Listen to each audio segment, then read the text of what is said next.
जंगली तू माय मिले करू कैसा तुला विसरू। नमस्कार आत्मा मालिक, कसे आहात तुम्ही सर्व? उज्ज्वला लाईफस्टाईलमध्ये तुमचे खूप खूप स्वागत आहे। बहरलेली फुले तुम्हा सर्वांना सुगंध देवो, परमेश्वर तुम्हाला सुखात ठेवो, अशी मी माझ्या सद्गुरूंच्या चरणी प्रार्थना करते आणि आजच्या व्हिडिओला सुरुवात करते।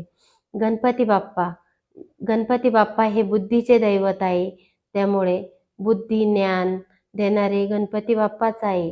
गणपती बाप्पा तुमच्या घरी, माझ्या घरी, सर्वांच्या घरी विराजमान झालेले आहे।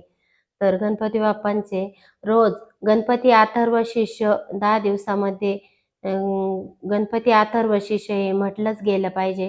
गणपती अथर्व शीर्ष जर तुम्ही नाही म्हटले तर गणपती स्तोत्र तरी तुम्ही म्हटले पाहिजे। आणि दुसरी गोष्ट म्हणजे सकाळी आरती आणि संध्याकाळी आरती झालीच पाहिजे।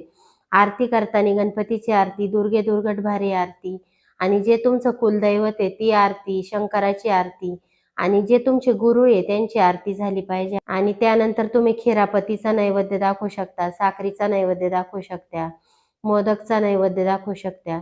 तुमच्या मनाने वाटेल तर गुळ खोबरं तर गणपती बाप्पाला आवडतंय, त्याचा नैवेद्य दाखवू शकता, मोदक दाखवू शकता।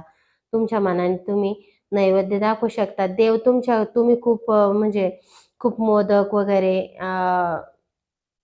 हे देवाला पाहिजे तुमच्याकडनं, असं काही नकोय देवाला। देवाला फक्त तुमच्याकडे जे आहे तो भाव, भक्ती ही जास्त महत्वाची आहे। त्यामुळे जास्तीत जास्त सर्वांनी गणपती अथर्व शीर्ष, गणपती स्तोत्र आणि सकाळ संध्याकाळ आरती एवढं जरी तुमच्याकडून झालं तरी खूप झालं। आणि दुसरी गोष्ट म्हणजे मुलांकडून तुम्ही गणपती स्तोत्र म्हणूनच घेतलं पाहिजे सकाळी किंवा संध्याकाळी, त्याने मुलांची बुद्धी तेज होते। आणि अजून एक तुम्हाला सांगते, गणपती अथर्व शीर्ष म्हणता म्हणता जर तुम्ही गणपती पूर्ण अथर्व शीर्ष म्हणेपर्यंत पाणी घालून ते तीर्थ जर तुम्ही मुलांना प्यायला दिलं तर मुलांची बुद्धी एकदम तेज तल्लख होते आणि मुलं हुशार होतात। करून बघा हे। आणि दुसरी गोष्ट म्हणजे गणपती बाप्पाला काय काय आवडतं, तर गणपती बाप्पाला लाल फूल आवडतं, मोदक आवडतात, आणि 21 दुर्वा ह्या कशा घेतल्या गेल्या पाहिजे, तर एक पूर्ण दुर्वाचे वरचे जे 3 पानं आहे, अशा 3 याच्या दुर्वा 21 बनवून आणि त्याची जुडी तयार करून 21 दुर्वांची जुडी, 21 मोदक आणि लाल फूल आणि गुळ खोबऱ्याचा नैवेद्य हे आणि एक बुंदीचे पिवळे लाडू हे गणपती बाप्पांचे खूप आवडते आहे। तर एक 10 दिवसामध्ये तुम्ही हे गणपती बाप्पाला देण्याचा प्रयत्न करा, आणि ते देताना तुमची जी मनात इच्छा आहे ती बोला। आणि एवढं सगळं केल्यानंतर तुम्ही 108 वेळा ओम ग गणपते नमः, ओम ग गणपते नमः अशा पद्धतीने तुम्ही 108 वेळा गणेश मंत्राचा जप करून तुमच्या जी मनात इच्छा आहे ती तुम्ही गणपतीजवळ बोलू शकता। मी एक सेवा म्हणा, उपाय म्हणा, मी तुम्हाला सांगते। तुम्ही 10 दिवसामध्ये कधी पण ठेवा, 21 दुर्वा गणपती बाप्पाला ठेवा, आणि दुर्वा ठेवण्या अगोदर दुर्वा हातात घेऊन ओम ग गणपते नमः असा 11 वेळेस जप करा।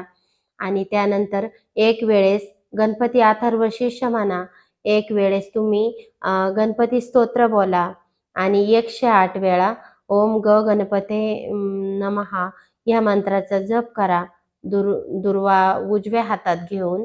आणि त्यानंतर त्या दुर्वा तुम्ही गणपती बाप्पाला ठेवा, म्हणजे सकाळी आरती झाल्यानंतर करा हे सगळं तुम्ही।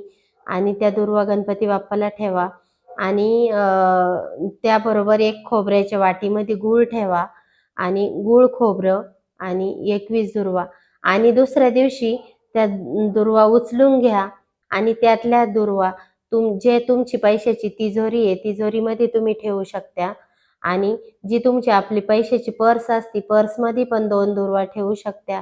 आणि जेव्हा जेव्हा आपली संकष्टी चतुर्थी येते बघा, संकष्टी चतुर्थीच्या दिवशी तुम्ही त्या दुर्वांची पूजा करायची, आणि परत त्या दुर्वा आपल्या पॉकेटात ठेवून द्यायच्या, आणि ज्या तिजोरीत ठेवल्या त्यांची पण धूप दीप दाखवून पूजा करायची। आणि जेव्हा त्या दुर्वा तुम्ही गणपतीपासून उचलाल तेव्हा तुम्ही तुमच्या जी मनात इच्छा आहे ती तुमची इच्छा पूर्ण होईल. तुमच्याकडे पैसा वाढता राहील आणि आर्थिक आर्थिक उन्नती होईल आणि तुम्हाला जास्तीत जास्त यश प्राप्त होईल. त्यासाठी हा मी जाता जाता एकदम छान इथला उपाय म्हणा, सेवा म्हणा, काही पण म्हणा. तर एवढा तुम्ही एक 10 दिवसाच्या आत करून बघा आणि रिझल्ट मला सांगा.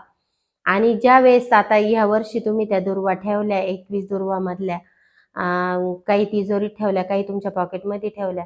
जेव्हा पुढच्या वेळेस गणपती बसतील ना, त्या दुर्वा अगोदर विसर्जन पाण्यात विसर्जन करायच्या गणपतीचं नाव घेऊन आणि परत 21 दुर्वा ठेवायच्या. एक खोबऱ्याच्या वाटीत गूळ ठेवायचा आणि परत ती सेवा तुम्ही चालू करायची.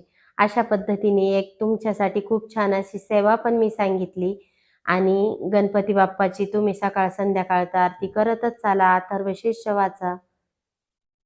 जेवढी होता होईल तेवढी 10 दिवसामध्ये गणपती बाप्पाची सेवा करा. असा हा माझा छोटासा व्हिडिओ तुम्हाला आवडला का? आवडला असेल तर व्हिडिओला एक लाईक करा, शेअर करा आणि सबस्क्राईब करा. आत्मा मालिक.